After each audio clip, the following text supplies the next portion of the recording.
जमीन के मालिक हैं तो ये खबर आपके लिए है, जरा देख लें। नमस्कार, मैं श्वेता और आप देख रहे हैं न्यूज फाउंडेशन।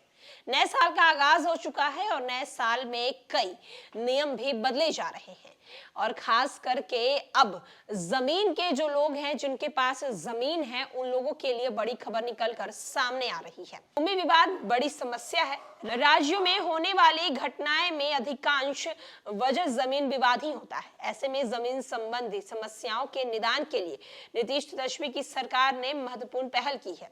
राज्य में जमीन से संबंधित तमाम सुविधा जल्द ही एक वेबसाइट पर उपलब्ध होगी।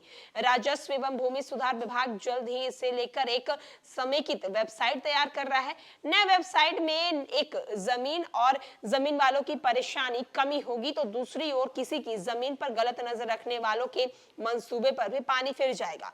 इसमें धोखाधड़ी की घटनाओं से भी कम हो जाएंगी। वर्तमान में जमीन से संबंधित जितनी भी ऑनलाइन सुविधाएं दी जा रही हैं, उन्हें हासिल करने के लिए अलग अलग वेबसाइट पर जाना पड़ता है। ये परेशानी समेकित वेबसाइट आने के साथ खत्म हो जाएगी। फिलहाल दाखिल खारिज, भूमि मापी, परिमार्जन, जमीन के नक्शा के डोर स्टेप डिलीवरी, समाबंदी पंजी के आधार पर और मोबाइल नंबर जोड़ना, कृषि भूमि को व्यावसायिक भूमि में बदलने जैसी सेवाएं ऑनलाइन दी जाती है। नए वेबसाइट पर नए वर्ष के पहले महीने में शुरू होने की संभावनाएं जताई जा रही हैं। इस नई वेबसाइट पर कोई व्यक्ति पहले उस सुविधा को क्लिक करेगा जो उसे चाहिए, उसके बाद दाखिल खारिज या फिर भूमि मापी कोई भी अन्य, इसके बाद संबंधित पूरी जानकारी अपलोड करनी होगी। जमीन से संबंधित तकरीबन सभी सुविधाओं को ऑनलाइन मुहैया कराने के लिए अलग अलग पोर्टल मौजूद हैं। सभी को एक वेबसाइट पर उपलब्ध करा दिया जाएगा।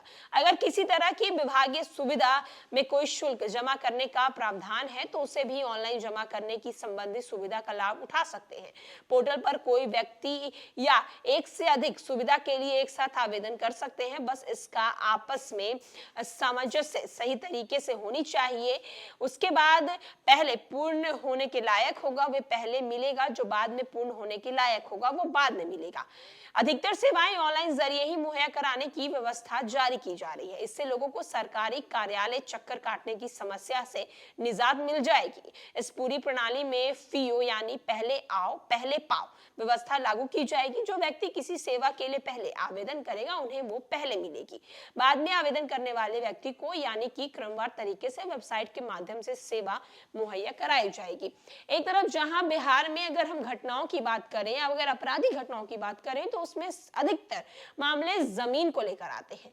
जमीन कारोबारी गलत तरीके से जमीन बेचते हैं जिसके कारण आपसी रंजस होता है और उसमें कई लोगों की जान चली जाती है।